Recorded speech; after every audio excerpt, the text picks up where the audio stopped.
A 737 crashes into a small turboprop sitting on a runway, completely mangling it. It was as if we were in the middle of a big fireball. 2 months after 9/11, an Airbus 300 crashes, its tail mysteriously breaking off. How much blood has to be spilled before we take corrective action? Safety does have a price. An L-1011 jumbo jet unexpectedly loses altitude and plunges into the Everglades.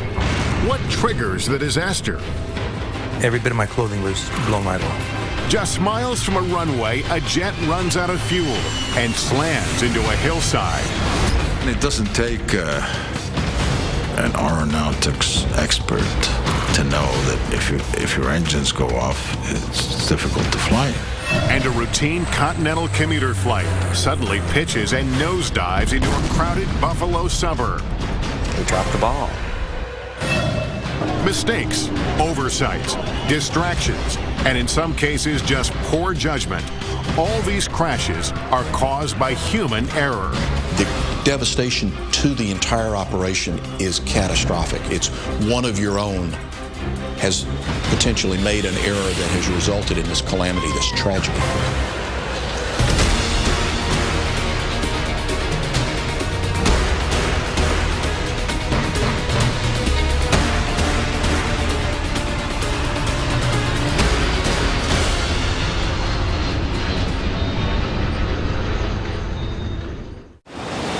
There are many reasons why planes crash: poor weather conditions, mechanical difficulties, and structural failures. But according to a study published by the FAA, more often than not, the cause is just plain human error. Human error shows up in about 80% of aviation accidents. If you find something that's mechanical in an airplane, you can change it. Changing how humans think or how they react under a given set of circumstances is much, much more difficult. In this hour, dramatic animations will put you where no camera has ever been, up close to show how and why these disasters occurred. It appears to be a normal landing as U.S. Air Flight 1493 lowers its main landing gears onto the runway at Los Angeles International Airport. And then, in a flash, That's a hill. the 737 smashes onto a commuter turboprop that is sitting on the same runway, crushing the smaller plane completely. The window next to me started melting.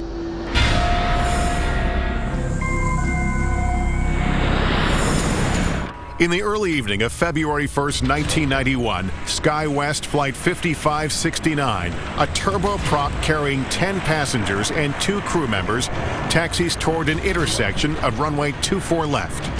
Intersection departures, with particularly for a turboprop, was a means to make their flight more effective, and they could get off the ground faster. At 6:04 p.m., an air traffic controller clears SkyWest onto the runway, but advises the plane to hold its position.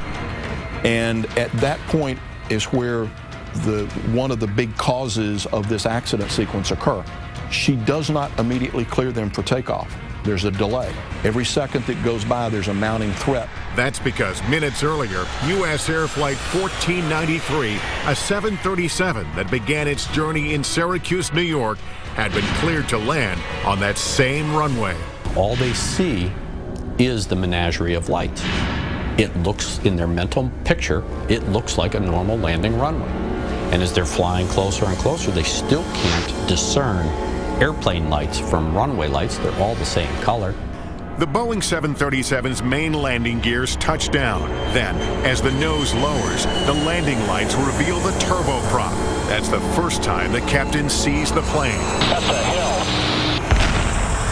There's an explosion on impact, and the small plane bursts into flames. But the 737 can't stop. At 70 miles per hour, it skids and finally crashes into an abandoned firehouse. The floor was heaving, and the smoke burst right in front of my jump seat. It was as if we were in the middle of a big fireball. Every passenger window was illuminated orange.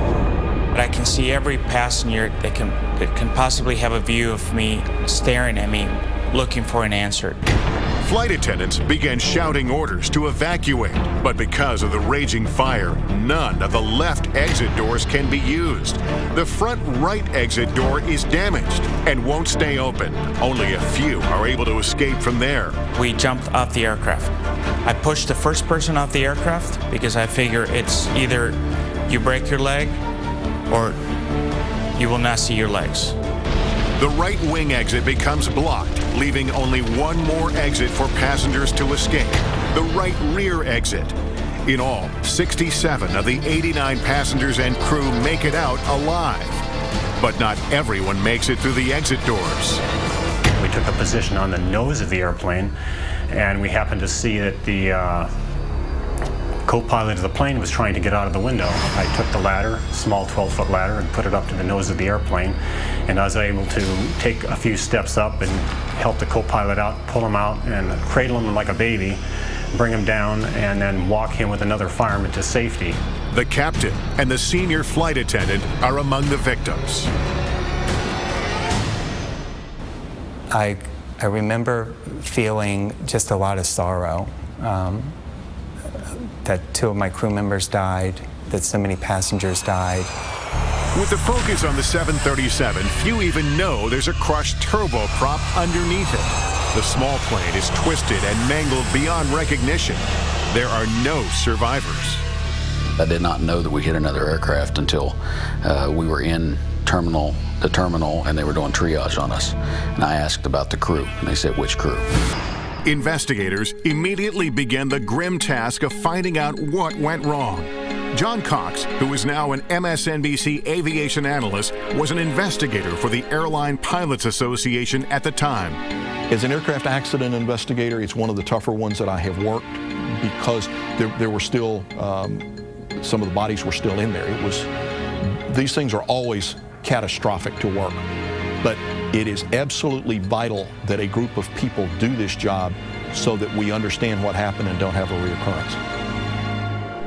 While poor visibility from the tower to the runway and glare shining into the tower are part of the problem, investigators focus on air traffic control. Air traffic controllers, as a matter of routine, multitask. 929, take Victor, right turn 31 right and hold short of whiskey. They're issuing landing clearances, takeoff clearances, so the multitasking on that evening would not have been unusual. It is very unusual for a controller not to remember that they have an airplane in position on a runway. But according to the NTSB, that is exactly what happened. It turns out that the local controller simply forgot that SkyWest was sitting on the runway intersection. There were some things that were going on that did get her distracted. 1493 checked in, she looked, the runway end was clear, and it was just a human error. I wouldn't expect that anyone on the SkyWest to have ever understood what happened. It was instantaneous.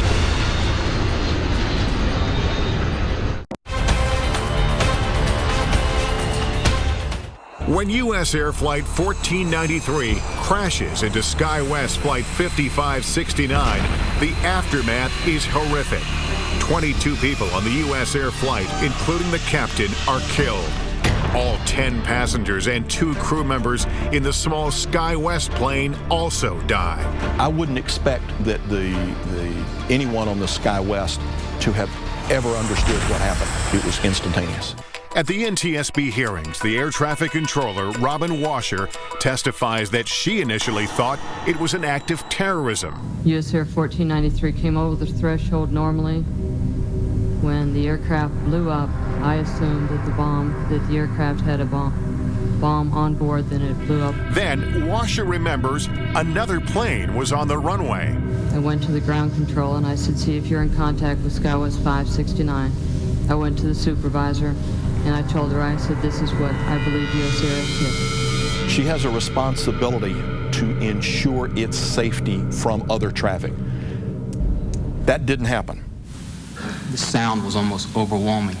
David Kelly, the surviving first officer, testifies that he and the captain were never made aware of another plane on the runway. As far as we could tell, there was nothing down the runway anywhere. That airplane all of a sudden showed up out of nowhere. The cabin lights went out, the emergency lights came on.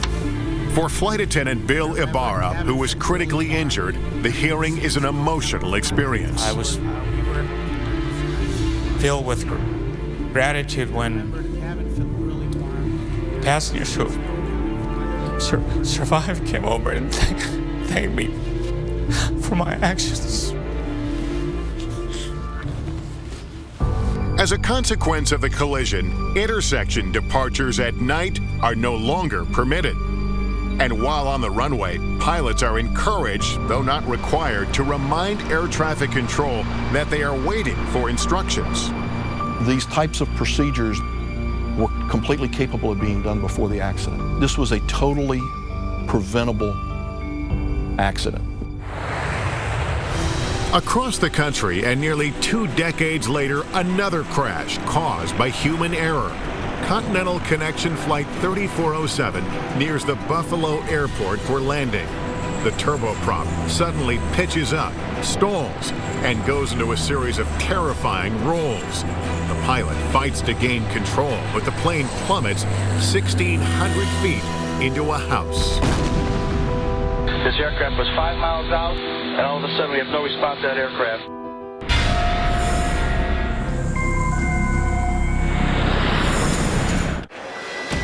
February 12, 2009. Winter storms delay Flight 3407 for 2 hours at Newark International Airport in New Jersey. Once it departs, the flight takes only an hour to Buffalo. But 3 miles from the runway, the captain runs into problems. The speed was a little higher than he anticipated, and he made an adjustment. And what he did was he reduced the power, and they also extended the landing gear, which adds a lot of drag, and the speed decreased fairly rapidly to the point that a warning device in the airplane activated. The warning system seems to take the captain by surprise, but it should be a fairly simple correction to get the plane's speed back up. Instead of letting the airplane's nose drop to build up that airspeed, he gave it full power and lifted the nose up. He should have done the exact opposite thing. Planes generally fly at a slight nose-up angle. This makes air move faster over the top of the wing than the bottom. This creates the important difference in pressure needed for lift, which allows planes to fly. But with too much pitch, the air pushes against the wing, not flowing across it, causing the plane to stall. And when it stalled, the airplane became unstable. It rolled off to one side, then another. He continued to have the nose up. The plane's stall protection system tries to take over by lowering the nose to gain airspeed. But the captain repeatedly pulls the nose back up, essentially putting the plane back into a stall. After 3 stalls, recovery is impossible. The plane crashes in the town of Clarence Center, 5 miles northeast of the Buffalo Airport. Everyone on board is killed, as well as 1 man on the ground. One of the victims is the daughter of former Continental pilot Mike Loftus. Mallow was going up to a reunion game. Basically, it was a alumni game at Buffalo State College for the women's program. I think I turned the TV on that night to watch it for a brief moment, and that was when I had all those flames, and I turned the TV off. One question investigators have is why the captain responded incorrectly when the plane stalled. According to the NTSB, part of the problem may have been the pilot's basic skills. The report states Captain Marvin Renslow never revealed to Colgan, the regional carrier for Flight 3407, that he had failed several certification exams. He apparently wasn't completely honest in reporting those. But while he was at Colgan, he had also not passed some of the tests and the check rides that he had had. Captain Renslow eventually passes all the required tests. Colgan points out that their crew training meets or exceeds requirements of the FAA.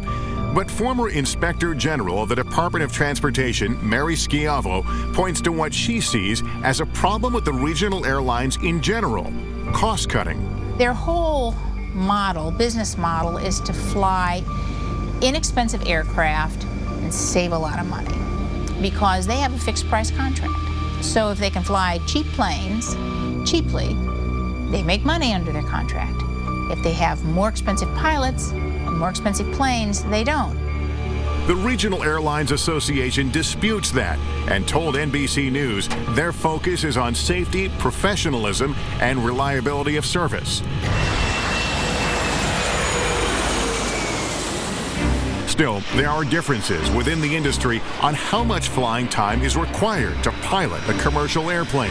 You can be done with those ratings in as little as 350 hours of experience. And what happens is when people get out of flight school and they have their required government ratings, they then move on to the regionals because that's who hires them.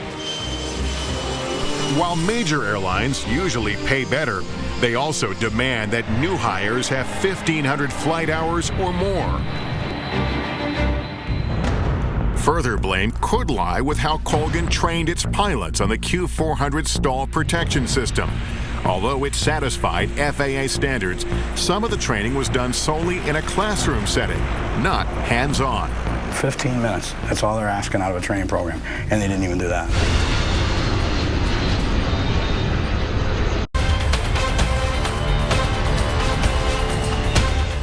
When Continental Connection Flight 3407, operated by Colgan Air, crashes into a Buffalo suburb on a wintry February night in 2009, there are no survivors. The tragedy raises many questions. The airspeed decreased, and after further pitch and roll excursions, the airplane pitched down and entered a steep descent from which it did not recover. One question investigators have is why the captain responded incorrectly when the plane stalled.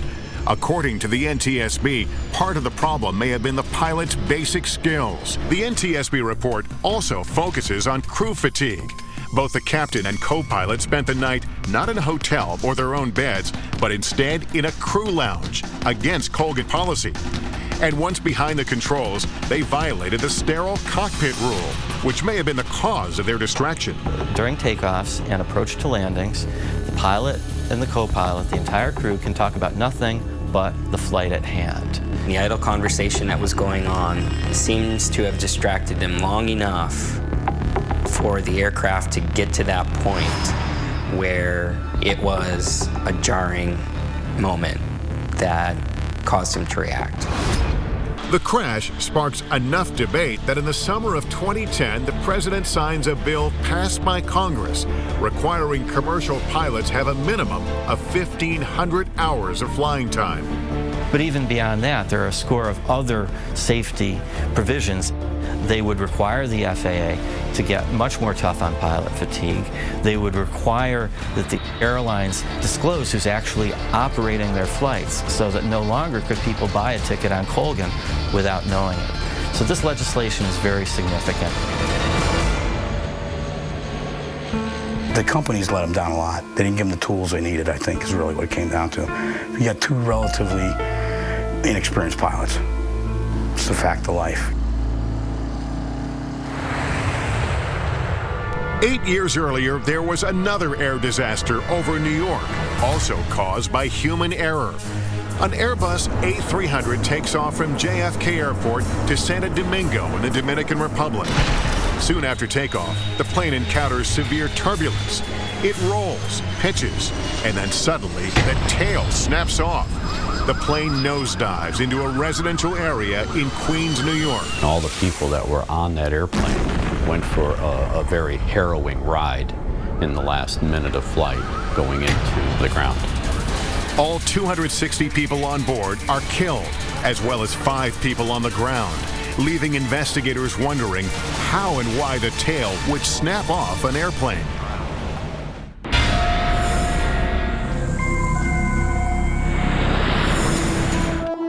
November 12, 2001. It is a bright, sunny fall morning as American Airlines Flight 587 climbs into the sky. In the cockpit are two experienced pilots, co-pilot Stan Mullen and Captain Ed States. He loved to get in the airplane. He loved to be in charge. He respected everybody's job, everybody's role. The co-pilot is flying the plane that is about 5 miles behind a 747 on its way to Japan. On the Aircraft 587 Heavy, 1,300 feet. We're climbing to 5,000. Since the Airbus is climbing faster than the plane in front of it, Flight 587 quickly flies into the 747's wake, causing the American Airlines plane to experience turbulence. This in itself is not uncommon. Airplane wakes are very similar to the wakes made by boats or ships. It's a displacement as the vehicle passes through this fluid, in one case water, in one case air. This FAA simulation illustrates a different jet flying into wake turbulence. The wingtips from the lead plane create what is known as a wake vortex. You can think of it as a very large cone coming back off the tip of the leading airplane. And if the trailing airplane intercepts that cone, you'll feel choppiness. Typically, the encounters are very brief, but you can hit them multiple times. And that is exactly what happens with Flight 587.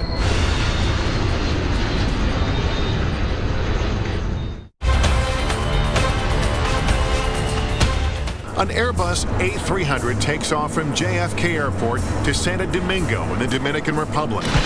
Soon after takeoff, the plane encounters severe turbulence. It rolls, pitches, and then suddenly the tail snaps off.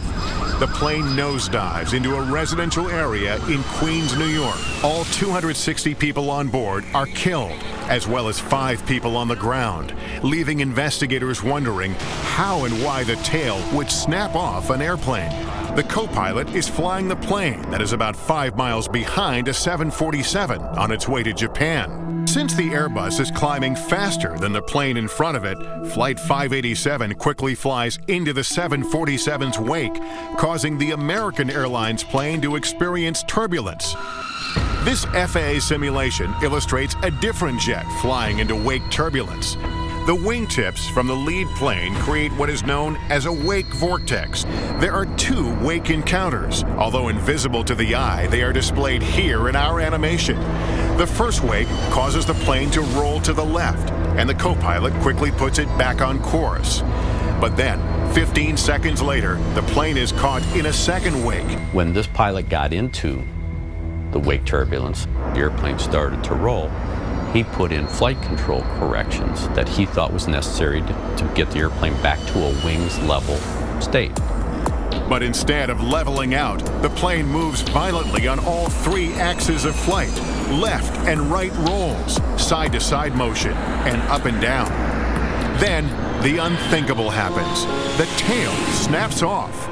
The plane banks left and plummets into a residential neighborhood in Bell Harbor, Queens.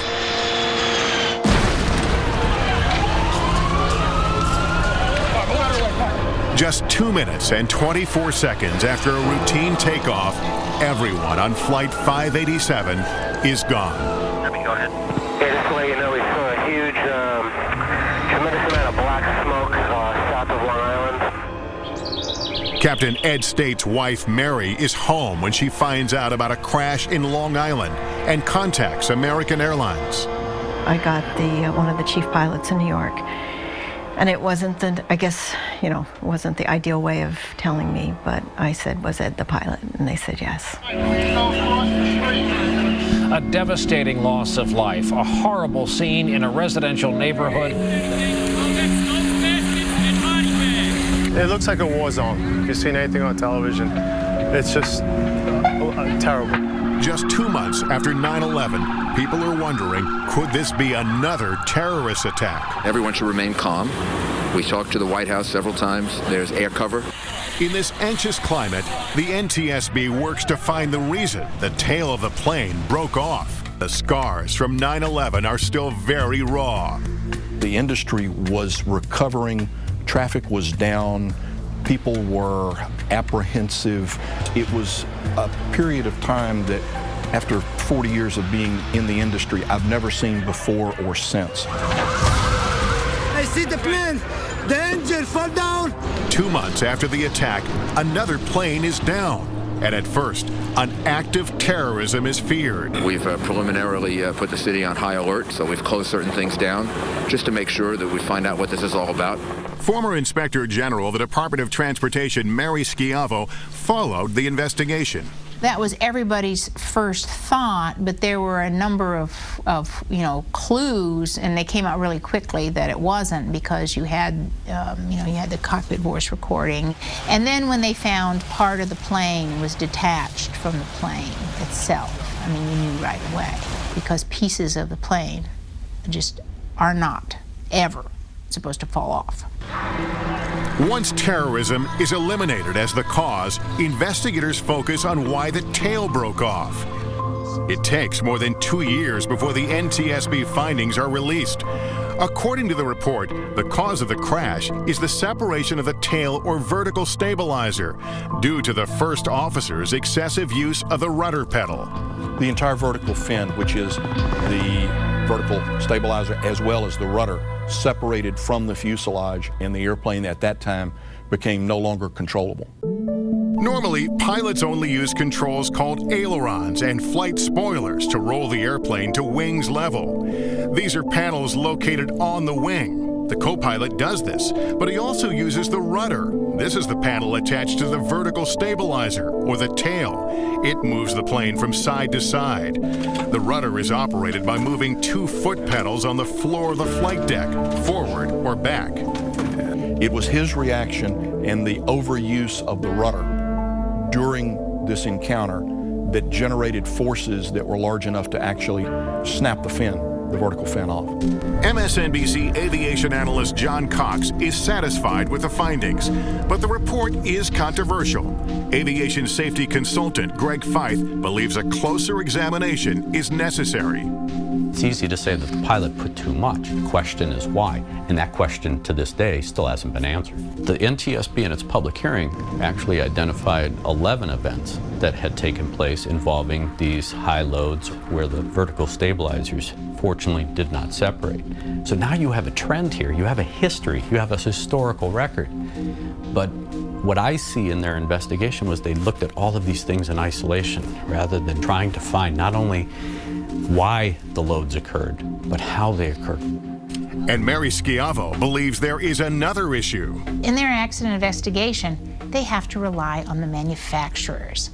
And therein lies the problem. They had to go back to Airbus and say, hey, Airbus, what happened to your plane? And Airbus said, well, it was the pilot. The pilot used the rudder too aggressively. Why would you ever construct a plane and ever have the control system in the plane such that if it's used in a way in which it's allowed to be used, your tail would come off?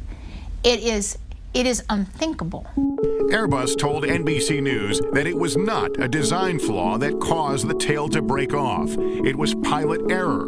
The NTSB, in fact, did determine that.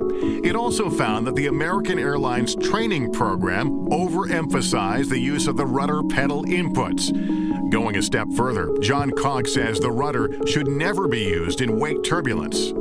The best response would have been to let the airplane's natural stability work through it. The airplanes are naturally very stable, and so put some control input in to bring the airplanes back toward wings level and let it fly out, and it'll settle right down. American Airlines told NBC News that it continues to be disappointed with the NTSB findings and believes that the design and rudder sensitivity were at fault. A decade after the crash, the report stands as written. But in August 2010, the NTSB started re-examining similar incidents and urged agencies to take a closer look at the rudder design. Pilots now understand you don't have to move the rudder that much as far as the pedals are concerned to create a large aerodynamic force. It's a powerful tool in helping the pilot in roll control. So be sensitive to the fact that, hey, if you're going to move this, you better use it as a last resort. But this knowledge came at a very steep cost. There is this adage out there in the aviation industry: how much blood has to be spilled before we take corrective action? Safety does have a price. Coming up, without warning, a plane crashes into the Everglades. The tail actually turned over, and when it did, the floor underneath me split and I dropped out.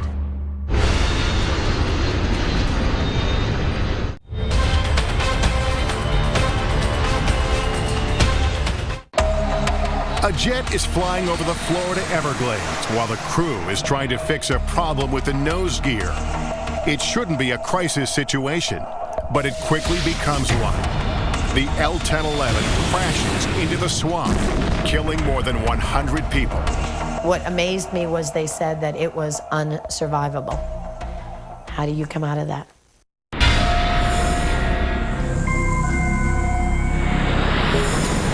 December 29, 1972. Eastern Airlines Flight 401 is on the final leg of its flight from JFK to Miami International, carrying 163 passengers and a crew of 13.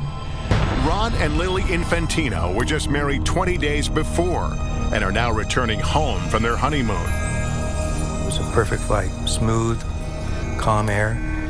It was just a very dark night. The L-1011 is just 5 miles from the runway when the pilot extends the landing gears. Green lights indicate the main landing gears are down, but the nose gear indicator remains dark. The nose gear showed that it wasn't either down or up. It didn't say what position it was actually in. So they broke the approach and advised air traffic control that they needed some time to sort through a technical problem. Unaware of what's going on in the cockpit, Flight Attendant Beverly Raposa feels the plane turn away from the airport. I wasn't concerned because, things like that happened, and if there was a problem, we had a phone by each of the flight attendant seats. If there was a major problem, the pilot would have called us. To troubleshoot the problem, the L-1011 climbs to 2,000 feet and heads west towards the Everglades. The captain then puts the plane on autopilot. Everybody wants to find the solution. That's just nature. We're human. We want to accomplish the mission. The crew suspects nothing more than a faulty light bulb. The co-pilot starts to replace it, but he can't get the new bulb to go in. And this is where the insidious nature of human error begins to show itself. Ideally, someone does nothing but monitor the autopilot. But with the difficulty that the first officer was having with the bulb, the captain, understandably, wanted to try to help him. No one was concentrating on monitoring the autopilot. The crew is unaware that the airplane is slowly descending from 2,000 to 900 feet. Then from the control tower, they hear, "How's it going out there, Eastern?" And the first officer looks up and realizes something's wrong with the altitude. And he said, "We're still at 2,000, right?" And the captain begins to look and says, "What happened to the altitude?" And they begin to take corrective action. But it is too late. The engines roared and we hit and the world exploded. It was a huge fireball. The plane rips apart. The crash is scattered over an expansive area. I was in the tail and the tail section broke off and we began spinning and we spun 1,500 feet.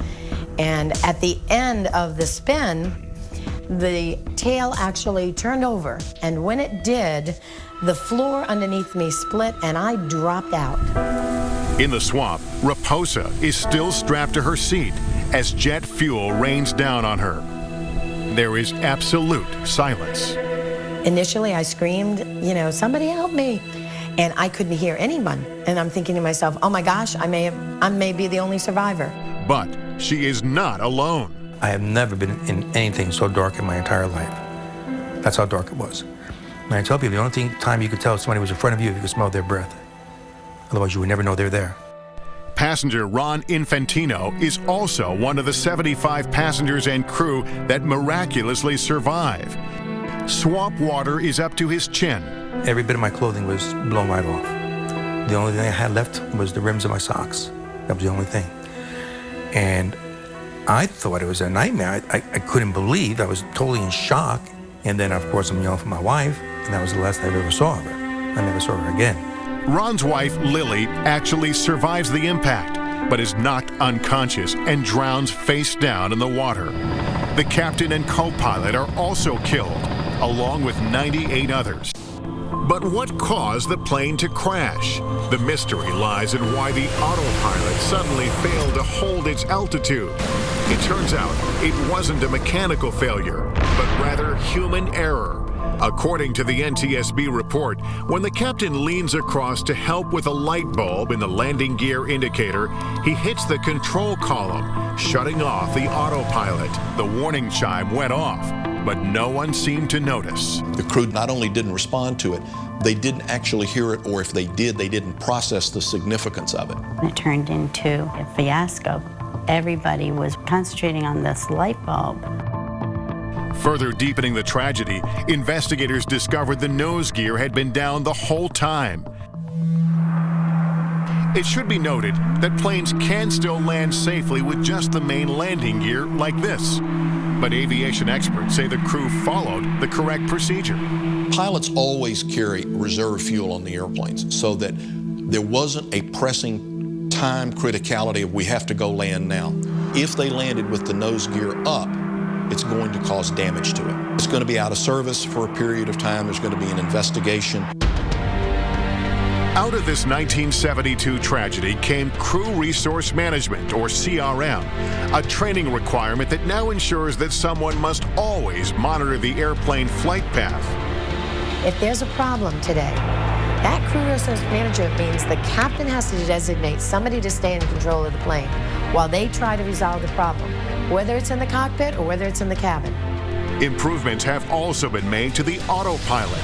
The warning system is louder and more force is required to disengage it. They were so distracted with the light bulb that nobody, literally nobody, was flying the plane. Could you imagine?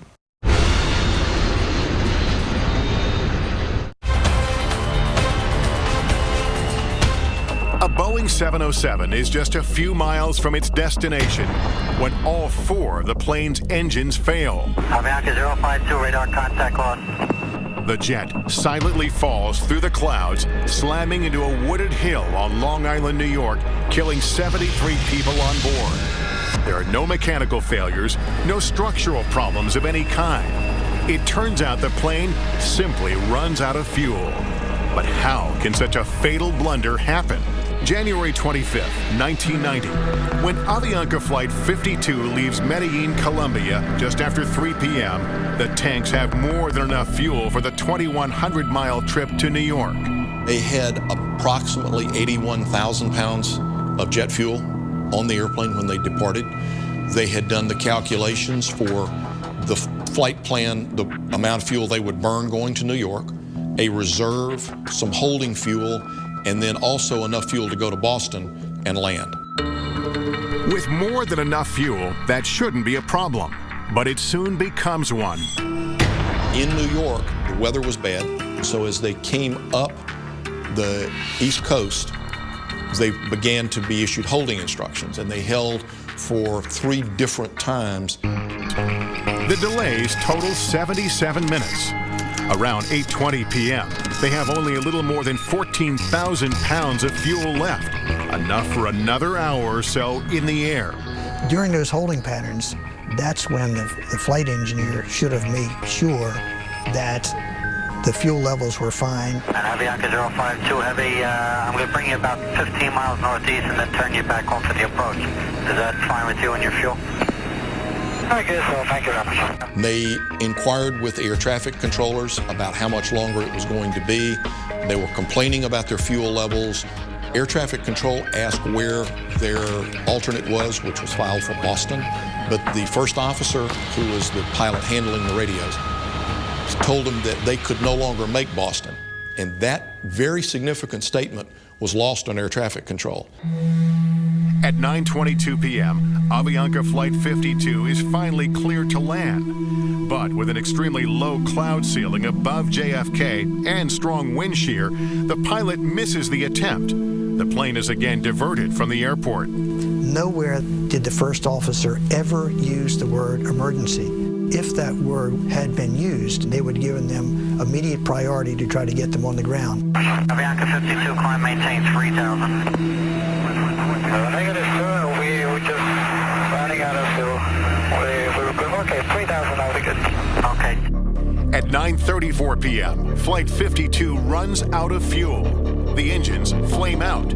Passenger Nestor Zarate remembers that horrible silence. The lack of that noise it's a horrendous impression because you have the wind against the fuselage. So at that moment, there was pandemonium.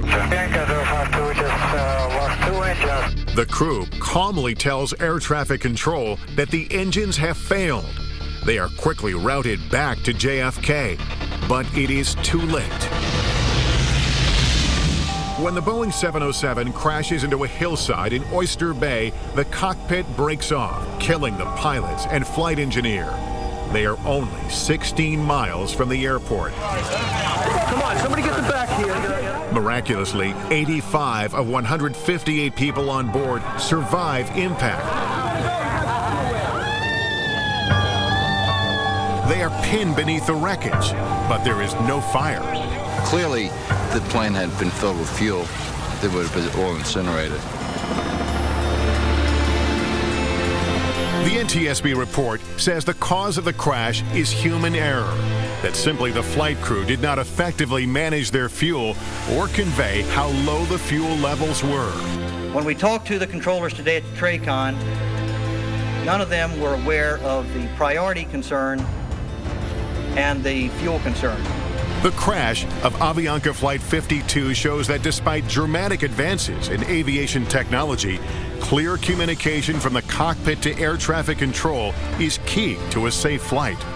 I think that our crew should have been more aggressive, more transparent in expressing the need to have a preferential treatment that night. Astonishingly, many of these crashes, as we've seen, were survivable, but recovery can be a lifelong process. You'll be all right. Everybody was demolished physically and psychologically by the crash. So surviving a crash is a miraculous event, and one has to be grateful that God or destiny or is giving you a second chance, but there's a price to that.